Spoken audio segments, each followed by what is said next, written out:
সুপ্রিয় দর্শক মণ্ডলী, আসসালামু আলাইকুম। দেশ ও দেশের বাহির থেকে যারা ভিডিও দেখছেন তাদেরকে রমজানুল মুবারক।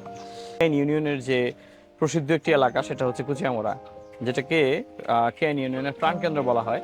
সেখানে আমাদের 0121 জনাব আল মাহমুদ সাহেবের একটি 5তলা বাড়ির 2তলা সম্পন্ন হওয়ার পরে আমরা সেই বাড়িটির সামনে দাঁড়ালাম।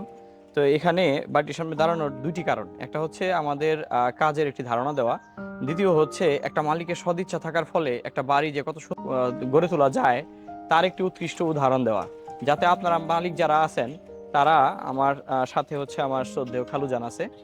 আর বাড়িটি যেহেতু আমার খালাতো ভাইয়ের, তো ও ও হচ্ছে আমেরিকান প্রবাসী, তো যার কারণে এই বাড়ি শুরু হওয়া থেকে শেষ অবধি এখন পর্যন্ত যতটুকু কাজ হয়েছে সমস্ত কাজ আমার এই খালুজানের হাত ধরে হয়েছে। তো উনার যে সদিচ্ছা ছিল এবং উনার যে নিরলস প্রচেষ্টা, তারই সুফল আমরা পাচ্ছি এই বাড়ির কাজের পরে। আশেপাশে যারা যান তারা মোটামুটি সবাই এই বাড়িটি সুনাম করেন। তো এই সুনামের পিছনের কারিগর হচ্ছে আমাদের খালুজান, এবং এর পাশাপাশি খালু আমাদেরকে সবসময় বলে আসছে যে ডিজাইনের যে কোনো ইস্যু হলেই উনি আমাদেরকে ডাকতেন। তো এই ডাকার ফলে যেটা হয়েছে যে আলহামদুলিল্লাহ আপনারা কিন্তু পিছনে সুন্দর একটি অবকাঠামো দেখতে পাচ্ছেন। যদিও আমাদের 3D ডিজাইনটা আপনারা স্ক্রিনে দেখবেন, তার সাথে কিছু পরিবর্তন ঘটছে। সেই পরিবর্তনটা ঘটছে আবার আমার যে মরহুম খালা, অর্থাৎ রিসেন্টলি উনি পরলোক গমন করেছেন। তো উনার কিছু ইচ্ছা ছিল, যেমন নিরাপত্তা ইস্যুর কারণে এখানে কিন্তু গ্লাস ছিল হয়েছে উনার, কিন্তু আমার খালাতো ভাইয়ের পছন্দ ছিল হচ্ছে এখানে গ্লাস, পুরোটাই গ্লাস ছিল। কিন্তু আমার খালার ইচ্ছা রক্ষার্থে ও সব করছে, অর্থাৎ যখন যেটা পরিবর্তন করতে চাইছে খালা, ও কোনো কিছু না করেনি। এখানে গ্লাস থাকলে বৃষ্টিটা আর বেশি সুন্দর লাগতো। তো খালু মোটামুটি কাজ তো শেষের দিকে। তো আপনার এবং তুহিনের অভিব্যক্তি কতটুকু, যে কেমন গেছে? না, কাজটা যেভাবে করা উচিত দরকার ছিল সেভাবে করছি ইনশাল্লাহ। আমরা যেভাবে করছি ইনশাল্লাহ আমাদের মন মতো কাজটা হয়েছে। আপনার এই বাড়ির কিন্তু সুনাম চতুর্দিকে ছড়ায় গেছে। যে এই আর রাস্তা দিয়া ইনশাল্লাহ এক নজর তো তাকায় যায় যে বাড়িটা সবাই কিরকম দেখে, হয়েছে। হ্যাঁ, তো আমার এই বাড়িটা অবশ্যই অনেকে দেখতেও আসে। হ্যাঁ, এই বাড়িটা আশা করি মনে হয় যে এলাকার মধ্যে এরকম বাড়ি নাই। যদিও মানে আমি কোনটা আমার ভালো হয়েছে এটা আমি বলি না। মানুষ বলে হ্যাঁ, তো এরকম ডিজাইনের বাড়ি আর এই এই এলাকার এলাকায় করে, অত্র এলাকায় করেনি। আবার আরেকটা জিনিস আছে আপনার এই বাড়িতে, যে দেখে ওই লোকটা কি বাইরে কোন জায়গায় এমনি খেতে না কোন জায়গায় মিডল ইস্টে কই থাকে খোঁজ খবর নেয় আর কি। কিন্তু আমি যতটুকু জানি যে তুহিন নিজে থাকলেও হয়তো এরকম হইতো না। আপনি যতটুকু নিজে থাইকা দায়িত্ব থাইকা আপনার এই পূর্ব অভিজ্ঞতাও আছিল, যেটা আমরা জানতাম যে আপনি আরো কয়েকটা বাড়ি কাজ করছেন, যেমন আপনার পুরাতন বাড়ি, তো ওই অভিজ্ঞতাও আপনার এখানে কাজে লাগছে। হ্যাঁ, তাছাড়া আমি আমার যত চেষ্টা করছি বাড়ি যেভাবে সুন্দর হয় সেভাবে করার জন্য আর কি। আর জি, যে যাই কিছু করছি যেটা আমার বাজেটে ছিল, যদি দেখি মার্কেটে গিয়ে দেখি যে এইটা বাজেট এই জিনিসটা ভালো দেখা যায় আমি সেইটাই কিনছি। সেটাই কিনছে। তো যে জিনিসটা শুনলেন যে আসলে বাড়িটা করার পরে আপনার কাছে যে তৃপ্তিটা আসবে সেটাই বড় পাওয়া আমাদের। তো এখানে ডিজাইনের 3D ডিজাইনটা দেখতে পাচ্ছেন, আমি স্ক্রিনে একটা ছোট্ট ভিডিও দিয়ে দিব। এই বাড়িটির আরেকটি বৈশিষ্ট্য আছে, সেটা হচ্ছে এটা কিন্তু 2তলা পর্যন্ত বা 3তলা পর্যন্ত আপনার ডুপ্লেক্স বাড়ি, তারপরে হচ্ছে রেসিডেন্সিয়াল, উপরে কিন্তু ফ্ল্যাট হবে। উপরে আপনার 2টা করে চারটা ফ্ল্যাট অথবা 2টা করে 6টা ফ্ল্যাট করা যাবে। এখন আমরা ভিতরের পোর্শনটা আমরা দেখাবো। খালো, তাহলে আমরা ভিতরে একটু দেখাই ঘুরে। আমরা এখন বাড়ির যে সম্মুখ প্রান্ত সেখান দিয়ে ভিতরে ঢুকবো। এখানে কিন্তু বেলজিয়াম গেটটা লাগাইছে খালু। এটা লাগানোর সময় আমাকে বলছিল যে এখানে একটা আধুনিক গেট উনি লাগাইতে চায়। তো এই আধুনিক গেটের অংশটা এরকম। খালু একটু খুলে যদি দেখাই দেন এটারে। হ্যাঁ, এটা একটু খুলে দেন। তো এইটা হচ্ছে মোটামুটি এখন ট্রেন্ডিং একটা গেট। আর ট্রেন্ডিং গেটের ভিতরে আরেকটা জিনিস আপনাদেরকে বলি, আমি প্রত্যেকটা পার্ট ছোট ছোট করে অংশ করব, যাতে প্রতিটা অংশ আপনারা ভালোভাবে বুঝতে পারেন। আসলে আপনাদের বেসিক ধারণা দেওয়া এবং যারা বাড়ি করতেছেন তাদের মানে সুবিধার্থে আমরা এটা করতেছি। এই যে গেটটা কিন্তু এখন খুললো। তো এখন দেখেন এই গেটের সুবিধাটা যেটা, এটা কিন্তু আপনার নর্মালি যে স্লাইডিং গেটগুলা, এই গেটের মতো স্লাইডিং গেটে পুরো অংশটা খোলা যায়, কিন্তু অন্যান্য গেটগুলোতে খুলতে গেলে আপনার জায়গা সংকুলান থাকে না। এখানে কিন্তু ছোট্ট একটা পরিসরেই এই গেটটা আপনি খুলতে পারবেন। এখানে কিন্তু খালু যে সাইডটা এখন খুলতেছে, একটু ভালো করে তাকান যে এখানে গেটটা টোটাল চওড়া প্রায় 6.5 থেকে 7 ফিটের মতো, কিন্তু এখানে 3 ফিট জায়গার ভিতরেই এই গেটটা অনায়াসে কিন্তু ইনস্টল হয়ে গেল, অর্থাৎ সাইডে কিন্তু চেপে গেল। আর এখানে খুব সুন্দরভাবে পরিপাটিভাবেই ওনার যে গাড়িটা সেটা রাখা যাচ্ছে। তো এই পাশটা দিয়ে আমি এখন ভিতরে ঢুকবো। এটা হচ্ছে আমাদের যারা নিচে অর্থাৎ ডুপ্লেক্সটা যেটা ব্যবহার করবে সেই ডুপ্লেক্সের অংশ। এখানে প্রথমেই আপনার হচ্ছে একটা গেট দেওয়া, যে গেটটা মেটাল গেট এবং খুব হেভি একটা গেট। আর এটা উনি নিজে গিয়ে নিয়ে আসছে। এটার কিন্তু চতুর্দিকে লক, একটু খেয়াল করলে দেখবেন উপরে নিচে চতুর্দিকে কিন্তু এটা লক, একটা স্মার্ট গেট। তো এখান দিয়ে আমরা ভিতরে প্রবেশ করার সাথে সাথে আমরা ডুপ্লেক্স এরিয়ায় চলে আসলাম। বাম পাশে হচ্ছে আমাদের একটা ওয়াশরুম। যেটা খুবই সাজানো এবং গোছানো একটি ওয়াশরুম। একটু ভিতরে যদি আমরা দেখাই, এটা একটি কমন ওয়াশরুম, লাক্সারি একটি কমোড দিয়ে সাজানো। তো এরপরের অংশটা হচ্ছে শাওয়ার এনক্লোজার করা, এই সাইডটা শাওয়ার এনক্লোজার করা। তো আমি গ্রাউন্ড ফ্লোরটা আলাদাভাবে কমপ্লিট করে তারপরে হচ্ছে আমি উপরের দিকে যাব, দ্বিতীয় তলায় যাব। তো গ্রাউন্ড ফ্লোরে এটা হচ্ছে কমন ওয়াশরুম, যেটা লিভিং থেকে অ্যাক্সেস করতে পারবে। আর ডান পাশে যদি আমি যাই ভিতরে ঢোকার পরে, সেটা হচ্ছে একটা লিভিং এরিয়া। যদিও এখানে ইন্টেরিয়রের কাজ এখনও করা হয়নি, ইন্টেরিয়রের কাজ করলে বেশ দৃষ্টিনন্দন লাগবে। আর ডান পাশে আমি লিভিং এরিয়াটা থেকে যদি ফ্রন্টের দিকে চলে যাই, তাহলে হচ্ছে আমাদের এই ডুপ্লেক্সের যে সিঁড়িটা, এই ডুপ্লেক্সের সিঁড়িটা, যেটা স্ক্রিনে আপনারা এটার 2D প্ল্যানটা দেখতে পারবেন। ইভেন এই পাশ দিয়ে কিন্তু আমি ইচ্ছা করলে 5 তলার যে অ্যাক্সেস সেটাও করতে পারবো। এখানে কিন্তু একটা ডোর আছে, সেই ডোর দিয়ে আমরা হচ্ছে 5 তলা পর্যন্ত চলে যেতে পারি। এখান দিয়ে হচ্ছে আমাদের সেই এন্ট্রান্সটা। এটা হচ্ছে অ্যাকচুয়ালি ডুয়েল ইউজেস, অর্থাৎ যারা বাড়ির মালিক আছেন তারাও এইখান দিয়ে প্রবেশ করে আমাদের যে ডুপ্লেক্স এরিয়া সেখানে আসতে পারবেন। ইভেন যারা ভাড়াটিয়া আছেন তারা এই গেট দিয়ে ঢুকে এই সিঁড়ি দিয়ে উপরে চলে যেতে পারবেন এবং উপরে চলে গিয়ে আপনার হচ্ছে ফ্ল্যাটে চলে যেতে পারবেন। এই জন্য কিন্তু এটা একটা কমন সিঁড়ি। আর এই পাশের যে সিঁড়িটি দেখতে পাচ্ছেন, যে সিঁড়িটি কিছুটা এল শেপের বা ইউ শেপ বলতে পারেন, এটা হচ্ছে আমাদের ডুপ্লেক্সের ইউজের জন্য। আর এখানে হচ্ছে একটা স্টোর করা হয়েছে, যেটা হচ্ছে নিচের যে পোর্শনটা সেটাকে আমরা কাজে লাগিয়েছি, সিঁড়ির নিচের যে জায়গাটা। আর আমার খালা যিনি ছিলেন তিনি রান্না করে সবাইকে খাওয়াতে খুব পছন্দ করতেন। তো ওই জন্য এখানে বড় বড় কিছু পাতিল রাখা দেখতে পাচ্ছেন। এগুলো রাখার জন্য কিন্তু অ্যাকচুয়ালি কিচেনে কোনো জায়গা হয় না, কিচেনের এই পাতিলগুলো জায়গা হবে না, তো এই জন্য এই স্টোরটা দেওয়া হয়েছে।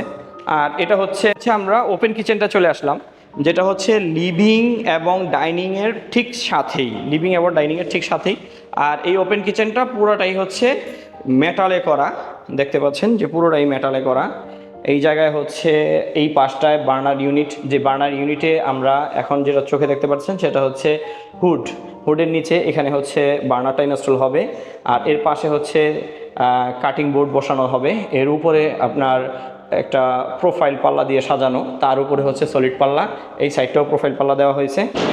আর এই প্রোফাইল পাল্লার ঠিক নিচ দিকে যদি আপনি দেখেন, এখানে কিন্তু স্মার্ট একটি বেসিং, যেটা প্রায় 5 থেকে 6 লেয়ারের আপনার সিস্টেম করা, অর্থাৎ 6টা সিস্টেমে এখান থেকে পানি বের হবে।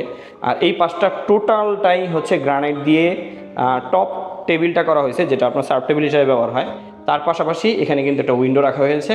আর যেটা মিড সেকশন, আমরা সবসময় একটা কথা বলি যে একটা কিচেনের 3টা লেয়ার হয়। একটা হচ্ছে লোয়ার লেভেলের উপরেই হচ্ছে আপনার সার্ভ টেবিল থাকে, তার উপরে হচ্ছে মিড লেভেলের উপরে আপার লেভেলটা হচ্ছে যে কোনো বড় ধরনের জিনিসগুলো রাখার জন্য, মিড লেভেলের সচরাচর যেগুলো ব্যবহার করবেন সেগুলো রাখার জন্য।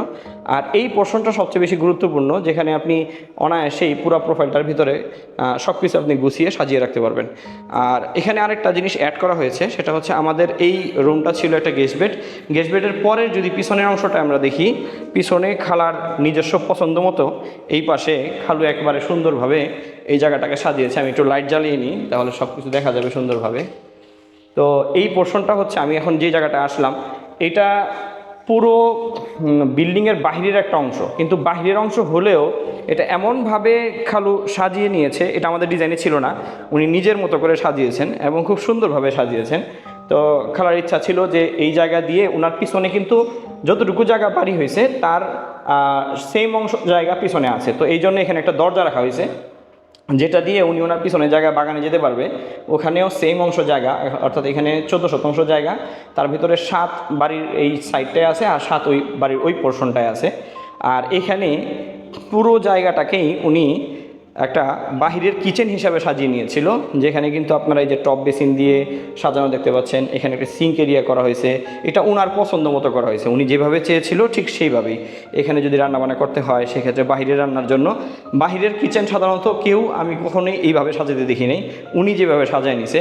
পাশাপাশি এই পাশে কিন্তু গ্রামের ট্রেডিশনাল সবচেয়ে বেশি গুরুত্বপূর্ণ জিনিস হচ্ছে টিউবওয়েলের পানিটা আমাদের এলাকার মানুষ খুব বেশি পছন্দ করে। এই টিউবওয়েলের জায়গাটাকেও মানুষ সাধারণত অপরিচ্ছন্ন করে রাখে, কিন্তু উনি এটাকেও টাইলস দিয়ে একবারে 7 ফিট লেভেলে টাইলস দিয়ে সাজিয়ে গুছিয়ে রাখা হয়েছে। আর এটা একটা স্টোর করা হয়েছে। আর এইখানে পাশাপাশি একটি সার্ভেন্টরা যাতে টয়লেটে যেতে পারে, সার্ভেন্টের টয়লেটটাও সুন্দরভাবে সাজিয়ে করা হয়েছে, একটা কমন ওয়াশরুমের মতো। এমন কিছু নাই যে এই ওয়াশরুমটায় নাই, অর্থাৎ সব কিছুই এখানে দেওয়া হয়েছে যাতে সার্ভেন্টরা এখান থেকেই টয়লেট ছাড়তে পারে এবং ওয়াশরুমে গোসল টোসল শাওয়ার টাওয়ার সবই নিতে পারে। এবং এখানে প্রত্যেকটা জিনিস যেগুলো ভিতরে আছে সবগুলোই এখানে দেওয়া হয়েছে। তো এই হলো গ্রাউন্ড ফ্লোর, যেটা আমরা আপনাদেরকে দেখাইলাম। স্টোরটা খুলি। তো এখানে একটা স্টোর আছে, পিছনের যে অংশটা যেটা গুরুত্বপূর্ণ একটা অংশ আমি ঘুরে দেখানোর চেষ্টা করলাম আপনাদেরকে। আর এই সাইডেও মেটাল ডোর, প্রত্যেকটা মেটাল ডোরই হচ্ছে প্রোটেক্টর স্টিল ডোর। এই যে এখানে দেখতে পাচ্ছেন প্রোটেক্টর স্টিল ডোর। আর এই প্রোটেক্টর স্টিল ডোরগুলা খুবই হেভি, এগুলার লক পোর্শনগুলো থাকে হচ্ছে একেবারেই নিচ থেকে যদি ধরেন চতুর্দিকে এটা লক পোর্শন, এখানেও লক, এই উপরেও লক, আবার এই ভিতরেও লক আছে, ঠিক আছে। তো মেটাল ডোরগুলো হচ্ছে সিকিউরিটির জন্য খুবই স্ট্রং, এগুলি লাগানো হয়েছে। আর এই পাশটায় ভিতরের যেগুলো সেগুলো প্রত্যেকটাই সেগুন কাঠের দরজা এবং খুবই নান্দনিক ডিজাইনের। যে সমস্ত ডিজাইনগুলো খুব বেশি গাবড়ানো জাবড়ানো এলোমেলো এরকম না, স্মার্ট ডিজাইন। আপনি একটু খেয়াল করে দেখবেন যে এখানে কিন্তু ময়লা হওয়ার সম্ভাবনা খুব কমে গেছে যার কারণে ডিজাইনটার কারণে। তা আমরা এই পর্যায়ে আপনাদেরকে এই বিল্ডিংয়ের দ্বিতীয় ফ্লোর বা ডুপ্লেক্সের দ্বিতীয় ফ্লোরটা আপনাদেরকে দেখাবো। ছিলাম সেটা হচ্ছে এন্ট্রান্সের বাঁ পাশে গেটের পিছনেই হচ্ছে ওয়াশরুমটা ছিল, আর এই পাশে লিভিং, আর এই পাশে হচ্ছে আমাদের ডাইনিং এবং ডান পাশে হচ্ছে কিচেন। আমরা ওখানে না গিয়ে সোজা চলে যাব হচ্ছে উপরে দ্বিতীয় তলায়, ডুপ্লেক্সের দ্বিতীয় তলায়। এখানে যাওয়ার পথে একটা জিনিস দেখিয়ে যাই, সেটা হচ্ছে এটা 10 মিলিমিটার টেম্পার গ্লাস, যেটা খুবই শক্তপোক্ত এবং অনেক হেভি। আর এটা দেওয়ার ফলে যেটা হয়েছে যে এইখানে সিঁড়িটা থাকার পরেও খুব বেশি কনজাস্টেড মনে হবে না, এবং সিঁড়ির দুই পাশেই লাইটিংয়ের ব্যবস্থা আছে, এই পাশটাও লাইটিং আছে। তা আমি একটু, আর এখানে আরেকটা জিনিস করা হয়েছে, যে জিনিসটা আমরা সিঁড়ির যে রাইজারটা সেটা কমানোর জন্য করেছি। তো আমরা একটু সামনে গেলেই চলে আসলাম লিভিং এরিয়ার যে স্পেসটা, সেখানে ফ্যামিলি লিভিং এরিয়া বা কমন স্পেস হিসাবে ধরতে পারেন। তো এই পর্যায়ে এইখানের যে এরিয়াটা, এটা হচ্ছে দুইটি ভাগে বিভক্ত। একটা হচ্ছে লিভিংয়ের ডান পাশে দুইটি বেডরুম, যেগুলো হচ্ছে মাস্টার বেডরুম হিসাবে আছে। আমি একটু প্রথম বেডরুমটা দেখাই। দুইটার সাথেই অ্যাটাচ ওয়াশরুম আছে। তো আপনি যদি এই পাশটায় দেখেন, এটাতে অ্যাটাচ ওয়াশরুমটা আমার ঢোকার ঠিক ডান পাশে, এবং দরজাগুলো হচ্ছে গ্লাস ডোর। আমি একটু ভিতরে দেখাই।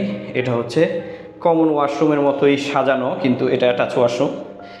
সাধারণত লো প্যানগুলো কমন ওয়াশরুমে থাকে, আর অ্যাটাচ ওয়াশরুমগুলোতে সাধারণত আমরা হাই কমোড দিয়ে থাকি। কিন্তু এই জায়গায় বসবাসের যিনি বসবাস করবেন আর কি, তো তার ইচ্ছাতেই আর কি এখানে একটি লো পেন দেওয়া হয়েছে। আর এই পাশে এটা হচ্ছে পুরো বেডটা, যেটা দেখতে পাচ্ছেন, দুই পাশে ভেন্টিলেশনের ব্যবস্থা আছে। আর এখানে আরেকটা জিনিস আপনাদেরকে দেখাই, সেটা হচ্ছে ইডিএফ ডোর। এই ডোরগুলো হচ্ছে ইডিএফের, খুবই হেভি, এবং মাঝখানে যেটা দেখতে পাচ্ছেন এটা টেম্পার। আর এই পাশে হচ্ছে ব্যালকনি। এটা দিয়ে আমি এখন চলে যাব ঠিক পাশের রুমটায়।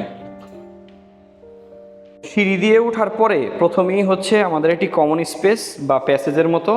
এই প্যাসেজের বাম পাশে যদি আমরা যাই, তাহলে এই পোর্শনটা আমাদের ছিল ট্যারেস, যেটা খালা চাচ্ছিল যে একটু সিকিউরিটি ইস্যু আছে, যাতে এখানে কোনো ধরনের প্রবলেম না হয়। এই জন্য এই ওয়ালটা কিন্তু সরিয়ে দেওয়া হয়েছে এবং ওই পাশটায় বারান্দা করা হয়েছে। আর এটাতে টোটাল 3টা বেডরুম আছে, যেটা এখানে দেখতে পাচ্ছেন কর্নারে একটা, আর এই পাশে একটা দরজা, আর এই পাশে আমি যেটা খুলে রাখছি। আর তার সাথে সাথে ডান পাশে একটি দৃষ্টিনন্দন কমন সাব কিচেন রাখা হয়েছে, যে সাব কিচেনটা নিচের যে সাব কিচেন তার মতোই কিছুটা সাজানো গোছানো। তো এটাতেও কিন্তু সিঙ্ক এবং বার্নার ইউনিট সব কিছুই আছে এখানে।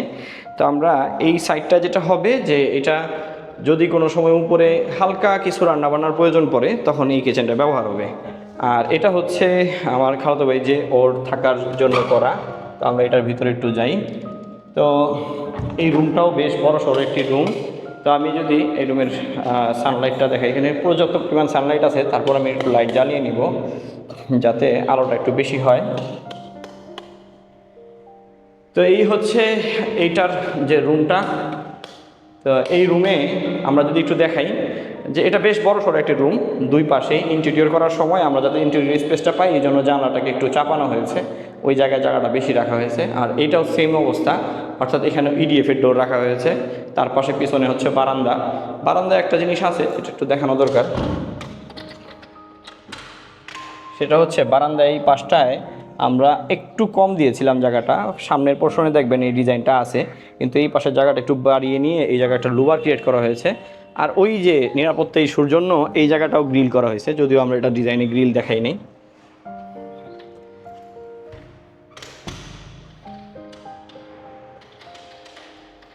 এইবার আমরা এটার যে ওয়াশরুমটা, এটা খুবই দৃষ্টিনন্দন একটি ওয়াশরুম, সেই ওয়াশরুমটা আপনাদেরকে দেখাবো।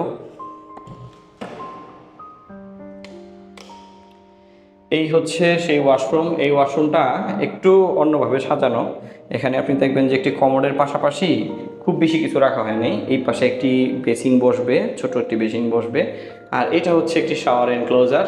আর পাশাপাশি এখানে হ্যাঙ্গিং করার জন্য একটি হ্যাঙ্গার রাখা হয়েছে। আর এটা হচ্ছে বসে ঠিক এই জায়গাটায় বসে আপনি শাওয়ার নিতে পারবেন। আর এই শাওয়ারটা পুরোটাই একটি কমপ্লিট সেট। এবং এর পাশাপাশি বাম পাশে যে কলটি দেখতে পাচ্ছেন ছোট্ট, এই কলটি কিন্তু যে ডাইরেক্ট মোটরের পানি আসার জন্য রাখা। আর এটা হচ্ছে ফুল একটি কমপ্লিট শাওয়ার প্যাকেজ, যেটার ভিতরে সব ধরনের শাওয়ারের সিস্টেম আছে। হ্যাঁ, অর্থাৎ হ্যান্ড শাওয়ার, আপনার পুশ শাওয়ার, ইভেন আপনার টপ শাওয়ার, সমস্ত শাওয়ার এটার ভিতরেই আছে। এটা একটি শাওয়ার সেট। আর এখানে একটি অ্যাডজাস্টিং ফ্যানের সাথে সাথে আমরা ডে লাইট আসার জন্য একটা জানলা রেখেছি। আর ওই পাশে একটি কর্নার রাখা হয়েছে।